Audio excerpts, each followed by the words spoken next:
2 weeks ago, I sat down with like 1,500 people that are trying to change their lives, that are changing their lives, that are just savages and stuff. They're people that'll get outside of that comfort zone and jump. Like, they'll see where life takes them. You know, they know that if they stay in that comfort zone, they're going to get the same thing that they get day after day, same thing that they have got. And that the only way to grow is to leap, to get out, and to take action. And I say that because I'm going to give you a story about my life. I worked in the place where I work. I was there for 14 years. I've been there 19 years now. My first 14 years were on the floor. The first 4 of those, I had my job. It was the job I was hired in to do, and I was good at it and stuff. I'd hustle, I'd run to the presses and make sure everything's good. And, you know, I mean, I was just dialed in and stuff.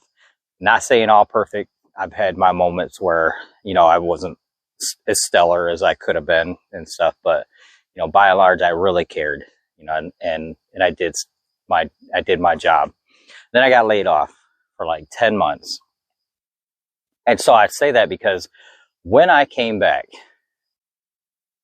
I lost my job bid. No fault of my own, just because I was laid off.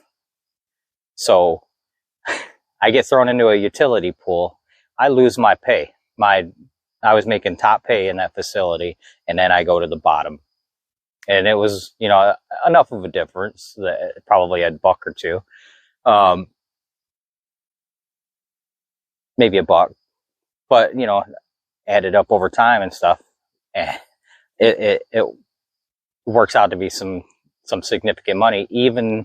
And on top of that, like I said, I lost that job bid and that pay through no fault of my own, because I got laid off. So I went to school during that time, but I sat there for 10 months, you know, on unemployment and taking college classes. That's another thing. I did something. I took, you know, classes. I was trying to grow and all that stuff, even in that time. But I get called back, and I get thrown in this utility pool, which means I go wherever I'm needed. So I lost my job bid, lost my money, and now I'm just basically a pawn. And what I did is quite a bit different than I think what a lot of other people in this situation would have did. I went to the supervisor and I said, you know what, I want to learn every position in this facility, every one of them. And he honored that. I learned not every single one. There's probably maybe one job that I struggled, or I would struggle to do, if thrown on it. I could probably find my way through it, but I learned as much as I could about the place, every position. And on top of that, so like, that was like 2008 or so. And then in 2014, an operator position came up, and I was the only person that bid on that, because the operators didn't get paid anything more than helpers, and it was all the responsibility was on their shoulders. So nobody wanted to take that responsibility for bad product. And maybe rightfully so. I don't know. I don't agree, because I see where it's led by taking ownership, by throwing the responsibility on your shoulders. So I became an operator, a press operator. And then there was a scheduling position that became open, a backup scheduler. For when the scheduler was gone, the general manager used to have to do it. The former general manager used to have to do it. He didn't want to, so he reached out and seen if there was anybody on the floor that could do that could back up that position. I came up, I submitted I basically stated I would be more than willing and happy to do that. So I went up, trained as a backup scheduler, and then we switched general managers later, and there became a design job that came available. So I went and inquired about the design job. I'm like, hey, I've learned everything in this facility, and I've already doing this backup scheduler thing. How about you train me on design? I think I could do that. They already had somebody in mind that had a college diploma for that specific job. So they went with that person, but I was asked, what do I like to do? And I like to train. I love to learn things. That's my thing. In the past, when I came back when I got laid off and I became a press operator, and so I didn't just stop there either. I was reading books at my press. I was reading stuff like Linchpin by Seth Godin. Okay, you know what that book talks about? It talks about what can I do to be the linchpin of this organization, where if I'm plugged out of this thing, it crumbles. All right. Get your mind around that. All right.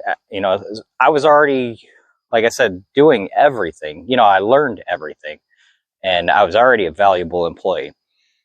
But my mind was that I needed to be more.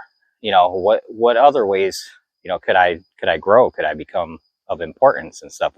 And be responsible for this place? I wanted to see it succeed, and that's where I jumped into the scheduling thing, and then ultimately, like I said, design, and I figured I'd help out because I could also go on the floor if needed, and all that stuff. So my mind is, how do I be the linchpin of this organization? What can I do to help? What can I do to make this place grow? And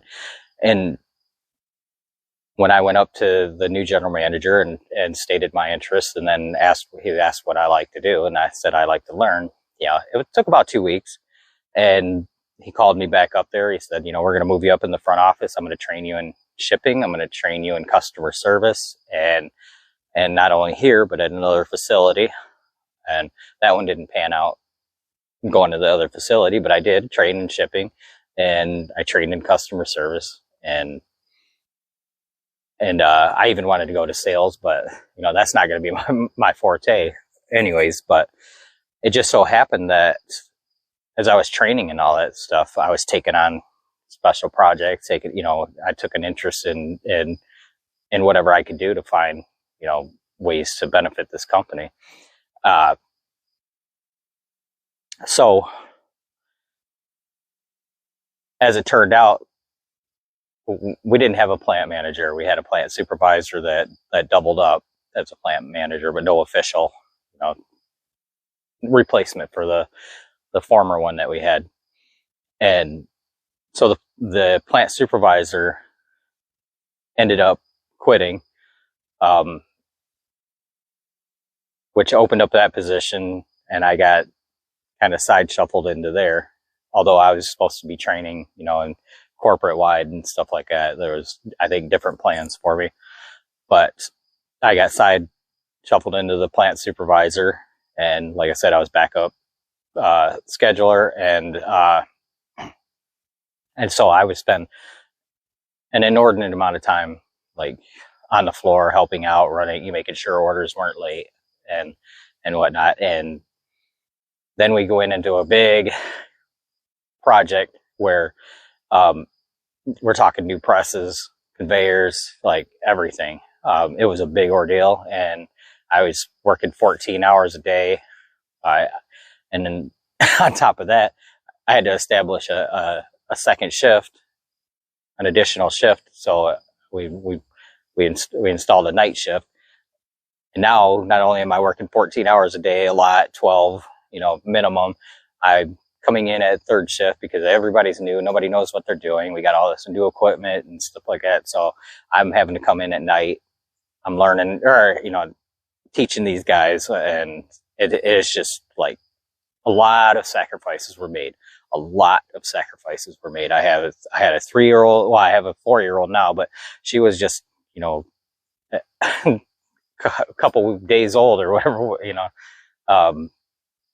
when I was getting involved in all of this stuff. And then, I missed a lot of time. My family life kind of it got sacrificed and stuff. A lot got put on my wife's shoulders. And, a lot of people, including myself, like I said, sacrificed a lot for this to happen. Um, so I was coming in third shift. Not only that, we didn't have a maintenance team. I was a maintenance supervisor. I was safety and quality. I was plant manager, plant supervisor, responsible for training everybody. Just everything was on my shoulders as far as that plant was concerned, aside from shipping and scheduling. But it was tough. It was tough. I'm not going to lie. But what I didn't do, and this is kind of where I'm getting at, is stuff. What I didn't do is I didn't come back, lose that dollar, and go bitching to all my coworkers about how this place sucks and all that stuff.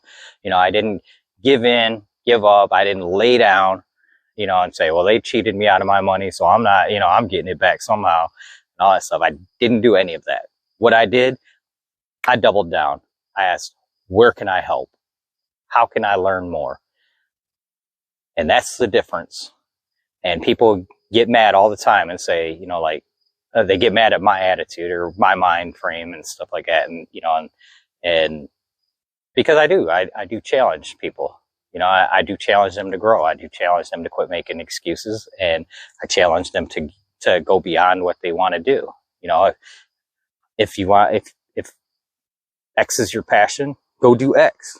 Don't sit here and destroy, yourself and your coworkers a minute longer. Don't stay in this comfort zone. I didn't want to stay in a comfort zone. I want to grow. I want to learn more.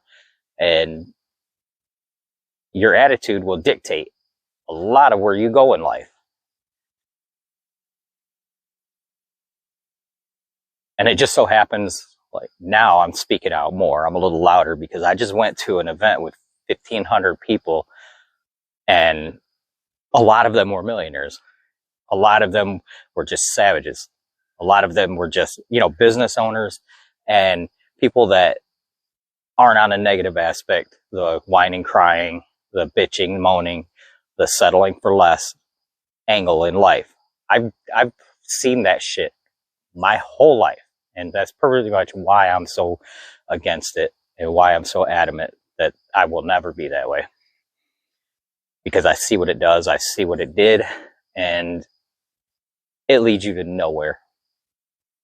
It leads you to nowhere. These guys that I went to this event with,